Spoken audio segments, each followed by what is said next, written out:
요한복음 18장에 있는 말씀을 보면 빌라도가 예수님과 대화하는 장면이 나오는데 예수님이 빌라도에게 이렇게 말씀을 하세요. 진리에 속한 자는 내 말을 듣느니라. 빌라도가 말하기를 진리가 무엇이냐 이렇게 물어요. 여러분, 진리는 예수님이거든요. 요한복음 1장에 기록되어 있는 말씀을 보면 말씀이 육신이 되어 우리 가운데 거하심에 우리가 그의 영광을 보니 아버지의 영광이요 아버지의 독생자의 영광이요 은혜와 진리가 충만하더라. 우리가 그의 충만한 데서 받으니 은혜 위에 은혜로라. 은혜와 진리가 충만하더라. 예수님은 진리예요.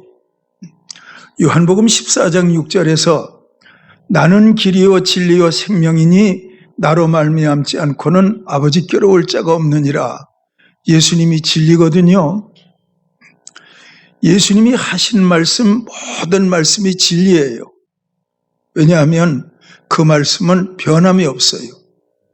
그 말씀은 영원해요.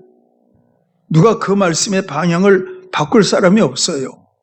그래서 예수님의 말씀은 진리인 거예요.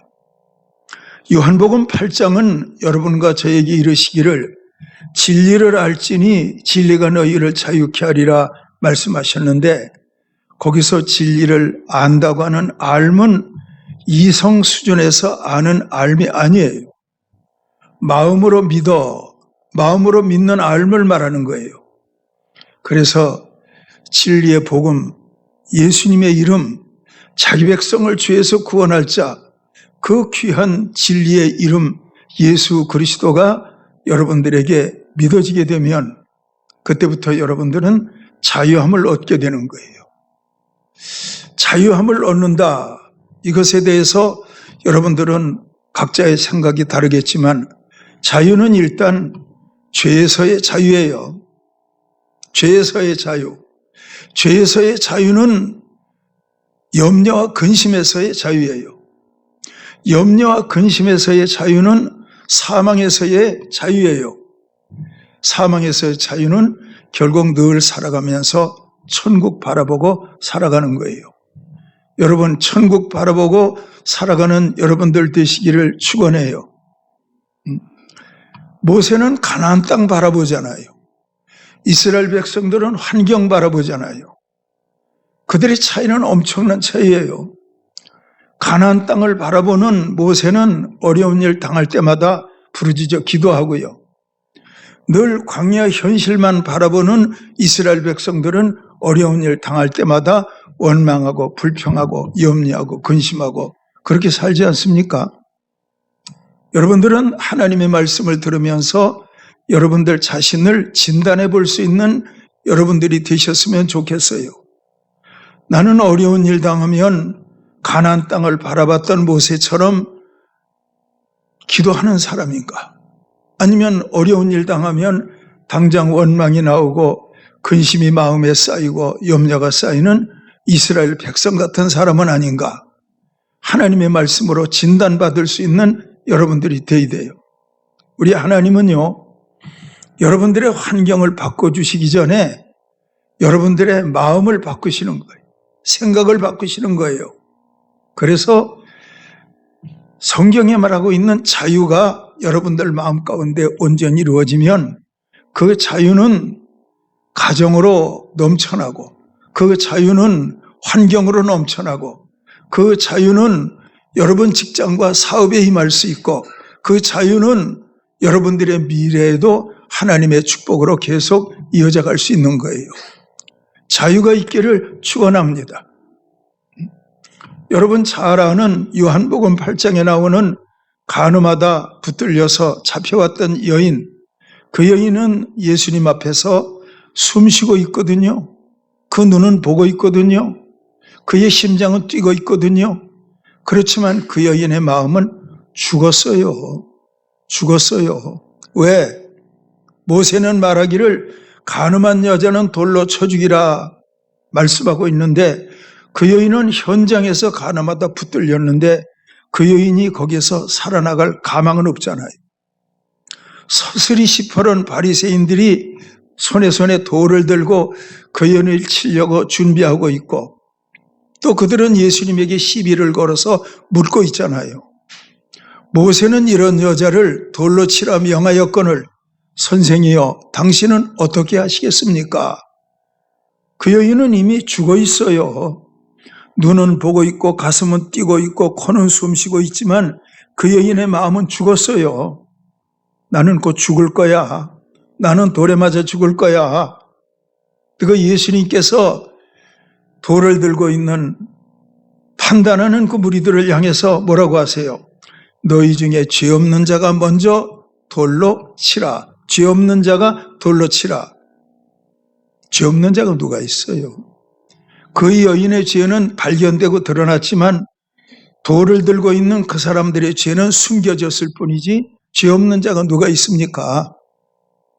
그들이 가책을 받아 예수님 하신 말씀이 전곡을 찌른 거예요. 가책을 받아 손에 들었던 돌을 놓고 나이 많은 사람부터 나이 젊은 사람까지 그 자리를 떠났더라 그랬어요.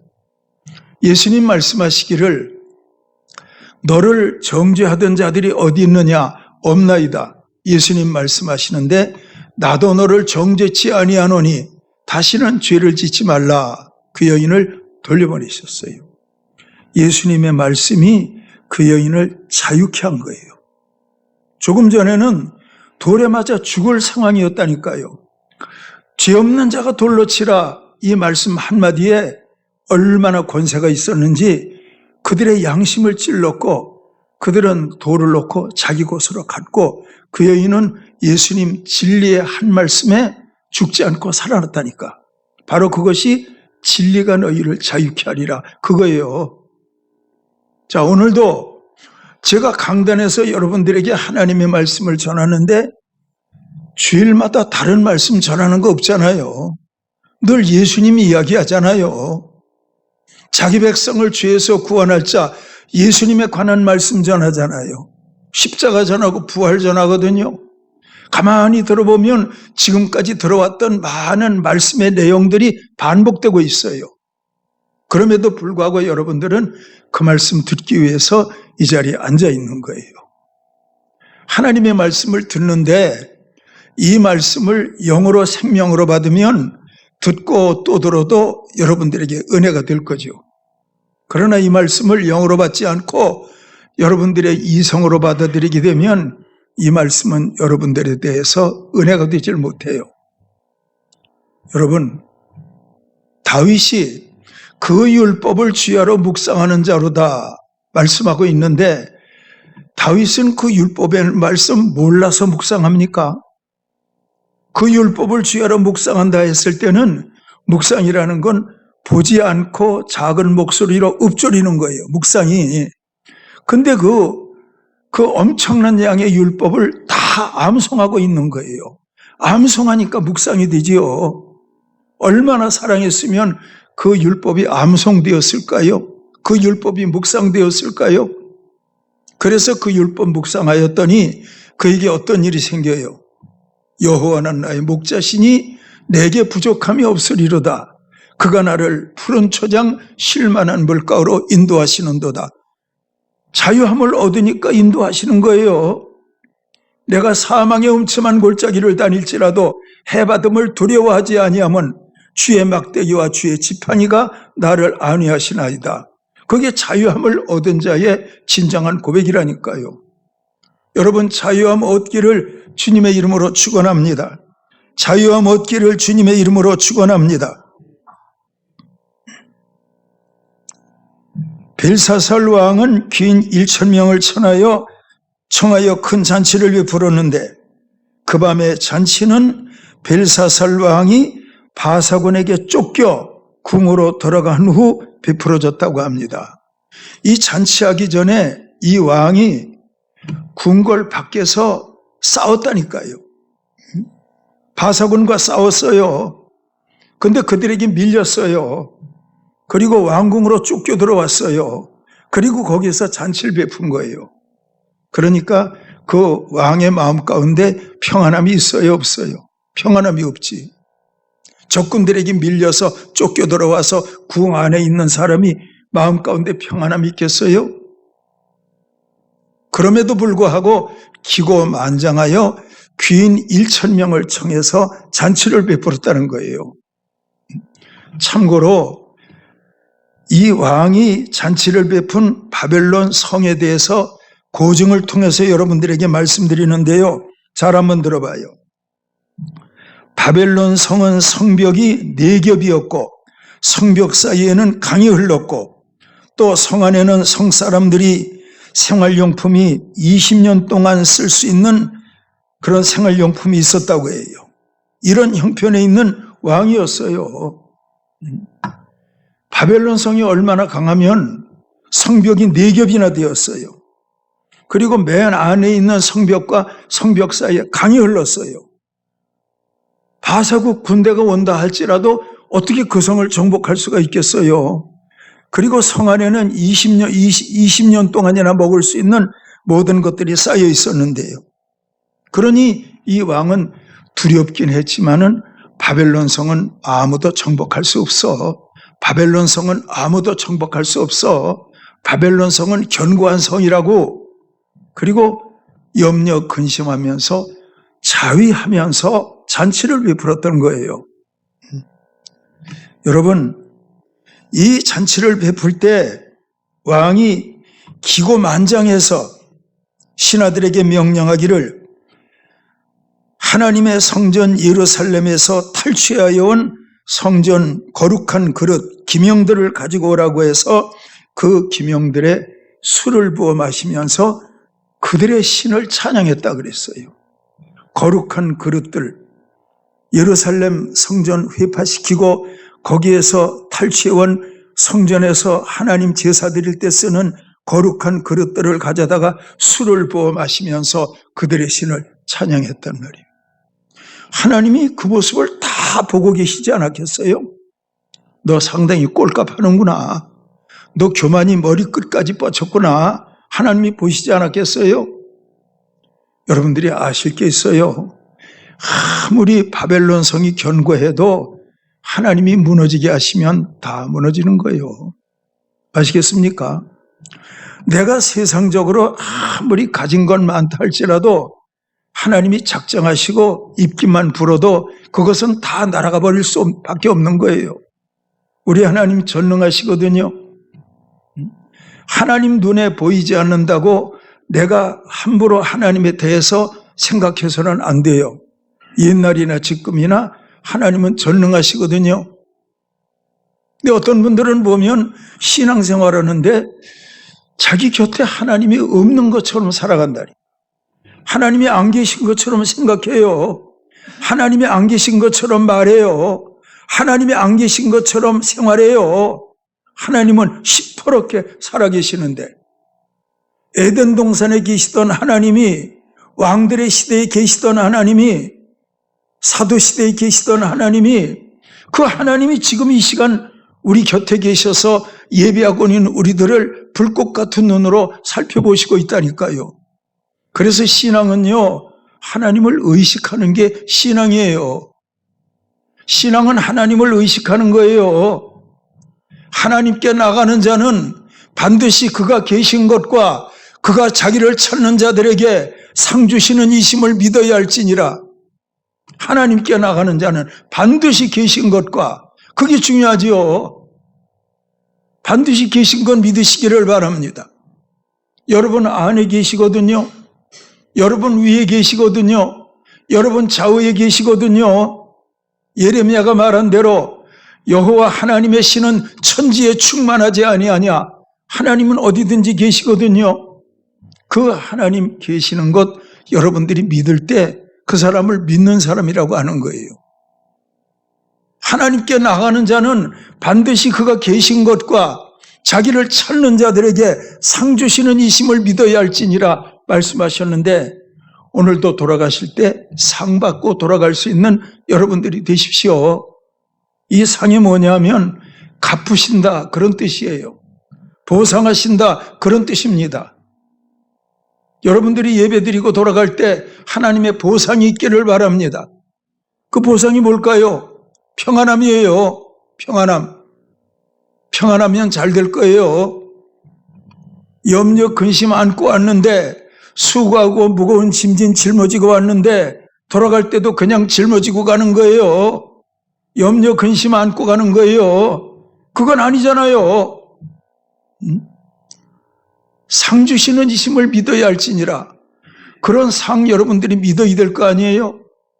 히브리서 11장 6절만 상 주시는 하나님이라 그런 게 아니고, 아브라함에게 나타나신 하나님, 이미 창세기 시대에도 아브라함에게 말씀하시는데, 아브라함아, 나는 너의 지극히 큰 상급이라고, 지극히 큰 상급이라고 그렇게 말씀하신다니까요. 갚아주시는 하나님이거든요. 1대1로 갚아주는 게 아니고 100배, 60배, 30배로 갚아주시는 거예요. 그 갚음을 받고 돌아갈 수 있는 여러분들이 되시기를 축원합니다. 하나님을 의식하지 못하는 거예요. 그냥 그 거룩한 하나님의 제사에 사용하는 그릇에 술을 부어 마시면서 자기들의 신들의 이름을 찬양하니까 이거 하나님 보시기에 얼마나 기가 막히겠어요. 잔치가 한참 무르익어갈 때에 칠흑 같은 밤이 온 세상을 덮었는데, 그때는 이처럼 밝은 등이 없었잖아요. 그런 큰 초에 불을 붙여놓고 그 촛불이 흔들거리면서 잔치 분위기를 밝히고 있었잖아요. 그때 어떤 일이 생겼죠? 여러분들 다 아시잖아요. 사람의 손가락 나타나서, 사람의 손가락만. 여러분, 밤에 길을 가는데 사람의 손목이 툭 끊어져서 길바닥에 있으면 무서워요, 안 무서워요? 파출소에 갖다 주겠어요? 얼마나 무섭겠어요? 손목이 끊어져 있으면. 사람의 발이 끊어져 있으면 얼마나 무섭겠어요? 근데 사람의 손만 나타나서 글씨를 쓰는 거예요. 그 글씨 보고 있던 이 왕이 낯빛이 하얗게 질려버렸어요. 얼마나 무서웠던지 그의 무릎이 막 와들와들 떨렸다고 성경은 말씀하고 있어요. 근데 어떤 글씨를 쓰는데 이 글씨를 볼 수는 있어도 무슨 뜻인지 알지를 못해요. 그래서 똑똑하다고 하는 마술사, 술객들, 그 시대에 지혜 있는 사람들, 박사들을 다 불러다가 저 글씨가 무슨 뜻이냐, 저거 해석 좀 하라 그랬는데 그거 해석할 수가 있는가? 성령은 하나님의 깊은 것이라도 통달하느니라. 성령은 하나님의 깊은 것 통달하시느니라. 그러니까 여기에 해석할 사람은 성령의 사람 다니엘밖에 없는 거예요. 성령의 사람 다니엘밖에 없다니까요. 예? 처음에 왔던 그들은 해석하지 못해요. 그런데 다니엘 불려왔어요. 참조로 이때 다니엘의 나이가 80세 정도였다고 해요. 아마 그랬을 거예요. 하얀 백발을 휘날리면서 성령의 능력으로 빛난 천사와 같은 얼굴로 다니엘이 떡 나타났을 거예요. 그때 왕이 하는 말이, 너가 저 글씨를 한번 해석해봐라. 다른 사람들은 해석 못하더라. 저거 해석하면 내가 너로 이 나라의 셋째 지리자를 삼으리라. 그리고 너에게 큰 상을 베풀리라. 다니엘이 뭐라고 한지 아세요? 예, 셋째 지리자의 그 상은 다른 사람에게 주옵소서. 그리고 제가 받을 상도 왕이 다른 사람에게 주옵소서. 다니엘은요, 관직이 필요 없어요. 다니엘은 은과 금이 필요 없어요. 저는 성경을 읽으면서 열왕기하서 5장을 생각할 때가 있는데, 거기에 보면 나아만 장군이 병 고침받은 다음에 엘리사에게 가지고 온 보물들을 주려고 해요. 값진 의복들, 보물들을 주려고 해요. 그랬더니 엘리사가 거절해요. 그냥 가지고 가시오. 거절합니다. 근데 그 모습을 옆에서 지켜보던 사환이 그것이 욕심이 난 거예요. 나아만이 먼 길을 갔을 때 그 사환이 헐떡거리면서 와가지고 하는 말이 거짓말. 우리 선생님이 그거 도로 달라 그러네요. 줄 때가 있대네요. 그러니까 나만 장군은 쏘갔지. 그래서 그걸 가지고 오다가 땅에 파묻고는 이 사환이 엘리사 앞에 떡 선 거예요. 그랬더니 엘리사가 하는 말이 지금이 어찌 금을 받을 때며 은을 받을 때냐. 내가 그 나아만에게 달려갈 때 내 마음이 너와 함께 있지 않더냐. 여러분 잘 들어요. 맞아. 엘리사가 너가 그 거짓말하기 위해서 금과 은을 탐하는 마음을 가지고 나만 장군을 뒤쫓아갈 때 내 마음이 너와 함께 있지 않더냐. 그것이 그 시대의 엘리사의 엄청난 영성이에요. 엘리사가 같이 가지 않았잖아요. 엘리사는 자기 거처에서 기도하고 있었단 말이에요. 기도하는 그가 그 사환이 어디로 가고 있는지 다 알고 있는 거예요. 내가 내 마음이 너와 함께 가고 있었지 않더냐. 그 다음 하는 말이 지금이 어찌 금을 받을 때며 은을 받을 때냐. 그러잖아요. 베드로 뭐라 그래요? 은과 금은 내게 없거니와 내게 있는 것으로 내게 주노니 곧 나사렛 예수 그리스도의 이름으로 일어나 걸으라 명령하잖아요. 여러분들 아셔야 돼요. 저를 한번 따라해봐요. 은과 금보다 하나님을 사랑하자. 그렇죠. 엘리사의 신앙을 봐요. 다니엘의 신앙을 봐요. 베드로의 신앙을 봐요. 셋째 치리자를 삼는 데잖아요. 많은 부하를 주겠다잖아요. 다니엘이 그거 거절하잖아요. 다니엘은 그것보다 더 귀한 하나님을 붙들고 있거든요. 엘리사, 나만 장군이 다 주고 가려고 했지만 나만 장군 주려고 하는 거 거절하잖아요. 엘리사의 마음 가운데는 너무너무 귀하신 하나님이 계시잖아요. 베드로, 은과 금은 내게 없거니와 내게 있는 것으로 내게 주노니 예수 그리스도의 이름으로 걸어. 은과 금은 없거든요. 근데 뭐가 있어요? 예수가 있잖아요. 예수가 있잖아요. 여러분 잘 한번 들어봐요. 은과 금 필요합니까? 예수님을 붙드세요. 무엇이 필요합니까? 하나님을 붙드세요. 무엇이 필요합니까? 신령한 것을 붙드세요. 잘하시는 말씀, 믿음은 바라는 것들의 실상이요 보지 못하는 것들의 증거니 선진들이 이로써 증거를 얻었느니라. 믿음은 바라는 것들의 실상이요.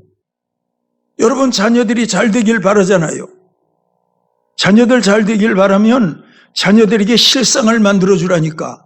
여러분들이 자녀들 잘 되길 바라는 건 그림자요, 그림자. 그림자라니까. 그 아이들의 마음 가운데 믿음을 세워주면 실상이 만들어지는 거라니까. 그림자에 속한 것들은 우리가 구하지 않아도 하나님이 다 이루어주신다니까. 그러므로 여러분 제가 이 자리에서 말씀을 전하는데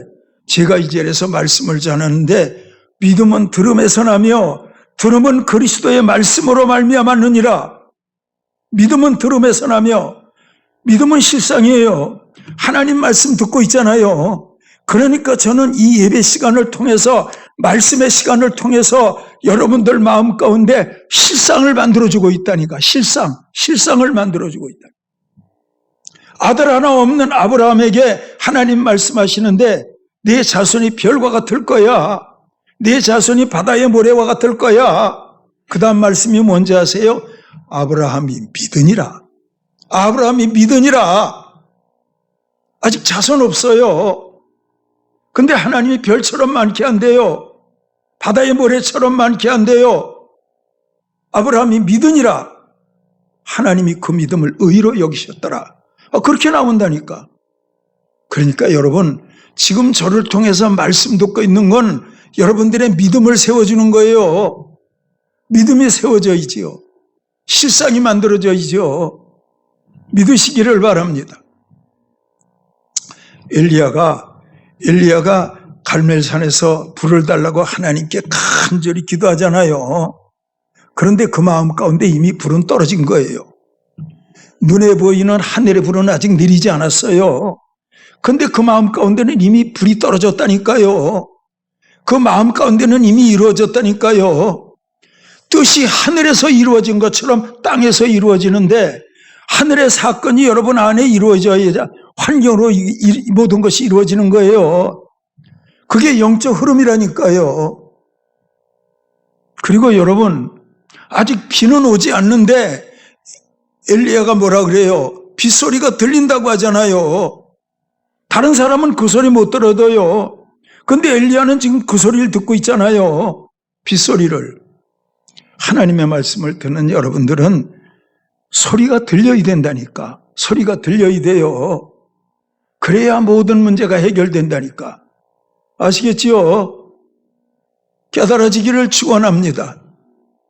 그래서 여러분, 다니엘은 금과 은을 준다고 해도, 셋째 7이자를 삼는다고 해도 그건 아닙니다. 거절하잖아요.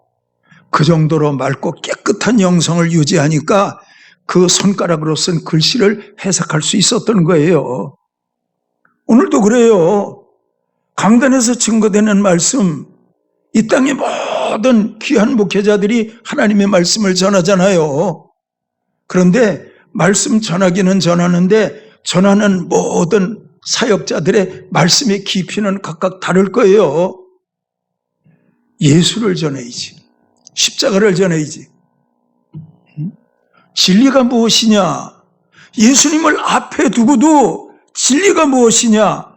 진리가 예수님인데 그 예수님을 앞에 두고도 진리가 무엇이냐? 진리 대신 예수님이 앞에 계시는데 모른다니까. 여러분들은 깨달았잖아요. 기왕 깨달았으면 더 깊이 깨달아 가시기를 축원합니다. 저는 가끔 혼잣말로 되뇌일 때가 있어요. 거인이 누군가? 거인은요, 계속 발전하는 사람이 거인이요. 골리앗이 거인이 아니고 하나님의 신령한 세계에 대해서 계속 알아가는 다윗이 거인이라니까. 알겠습니까? 영적 세계에 대해서 알아갈 수 있는 그런 은혜가 여러분들 모두에게 함께 하시기를 축원해요. 다니엘이 이렇게 예언하잖아요. 하나님의 저울이 당신을 저울질했다. 가볍게 달렸다. 당신의 인생의 날이 끝났다. 시대가 끝났다. 그러더니 그 밤에 암살당해 죽잖아요. 바로 그거예요. 그 밤에 다 끝장난다니까. 누가복음에 있는 말씀을 보면 한 부자가 있어서 소출이 많아. 농사가 잘 됐어. 그 많은 소출을 쌓을 창고가 없어. 그래서 창고를 짓고 또 짓고 그리고는 방 안에 가만히 누워서 내 영혼아 이제는 먹고 즐기자. 여러 해 쓸 물건을 쌓아두었느니라 하였더니 그 다음 예수님이 뭐라는지 아세요? 오늘 밤에 내 영혼을 도로 찾으리니. 이 왕이 그날 밤에 죽었다니까. 하나님은 눈에 보이지 않지만 지금 일하시고 있다니까요.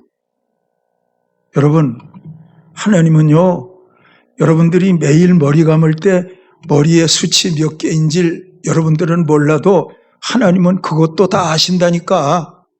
그 아시는 하나님은요, 아시는 것으로 끝나는 하나님이 아니고 하나님은 또 전능하시기도 하시다니까. 근데 그 하나님은요, 믿음의 통로를 통해서 여러분들에게 복을 주시고 여러분들에게 은혜를 주시고 여러분들에게 기적을 나타내시고. 자, 저를 한번 따라해봐요. 믿음의 통로를 통해서. 그렇지요. 믿음의 통로를 통해서. 그러니까 믿음이 없는 사람은 하나님과 통로가 없는 거예요. 믿음이 약한 사람은 하나님과 나 사이에 가느다란 빨대 꼽아놓고 하나님의 도움을 구하는 사람과 같아요. 믿음이 큰 사람은 하나님 앞에 큰 배관을 설치하고 시온의 대로를 열고 하나님 앞에 교통하며 사는 사람과 같은 거예요. 그런 믿음이 되기를 주의 이름으로 축원합니다. 자, 우리 말씀 한 절 찾고 마치겠습니다. 사무엘상서 2장 3절입니다. 사무엘상서 2장 3절입니다. 거기 보면 하나님께서는 행동을 저울질하신다, 그런 말씀이 나와요. 오늘 이 왕이 하나님의 저울에서 가볍게 달렸잖아요. 사무엘상서 2장 3절입니다. 2장 3절. 심히 교만한 말을 읽어볼까요? 크게 읽어보세요. 시작. 심히 교만한 말을 다시 하지 말 것이며 오만한 말을 너 입에서 내지 말지어다. 여호와는 지식의 하나님이시니라. 행동을 바라보시느니라. 이 왕을 저울질했다니까. 사무엘상서 2장 3절에 하나님은 행동을 바라보신다 말씀했다니까요. 그래서 행위대로 심판하시는다는 말이 그래서 나오는 거예요. 시편 1편 4절 5절 제가 읽고 마치겠습니다. 악인은 그렇지 아니하며 오직 바람에 나는 겨와 같도다. 그러므로 악인들은 심판을 견디지 못하며 죄인들이 의인들의 모임에 들지 못하리로다. 여러분 따라해봐요. 악인들은 바람에 나는 겨와 같도다. 이 왕은 바람에 나는 겨요. 그날 밤에 날아가 버렸지. 악인은 바람에 날아가는 겨예요. 그런가 하면 마태복음 3장 뭐라 그래요? 자기의 타작마당을 정하게 하사 알고 건모아 곡간에 들이고 쭉정이는 꺼지지 않는 불에 태우시리라. 쭉정이 가볍잖아요. 악인은 바람에 나는 겨와 같잖아요. 이 왕은 하나님의 저울에 가볍게 달렸잖아요. 그 밤에 모든 인생이 끝장나고 말았다니까. 자, 옆에 사람한테 인사 한번 하고 마치겠습니다. 인사하시는 거예요. 상당히 무겁군요. 시작. 아이, 소리가 작아. 다시 해봐. 상당히 무겁군요. 알아들어야지. 살찌라는 소리가 아니에요. 기도하겠습니다. 하나님 아버지 감사합니다. 우리가 눈으로 보기에 천하의 권세를 거머쥐고 있었던 이 왕은 대단히 무거운 사람 같았는데 하나님 보시기에는 바람에 나는 겨와 같습니다. 하나님이 불어버리시니까 그날 밤에 모든 것이 끝나버리고 맙니다. 오늘 이 영적인 말씀을 깊이 받아들이게 하옵소서. 정금 같은 믿음을 가지게 하옵소서. 금이 무거운 것처럼 우리가 하나님 앞에 무거운 존재가 되기를 바랍니다. 부활 신앙으로 무거워지기를 원합니다. 십자가 신앙으로 무거워지기를 원합니다. 이 신앙으로 주님 앞에 평가받으면서 그 믿음을 따라 참으로 복을 받고 쓰임받는 우리의 모습들이 되기를 원합니다. 예수님의 이름으로 기도하옵나이다. 아멘.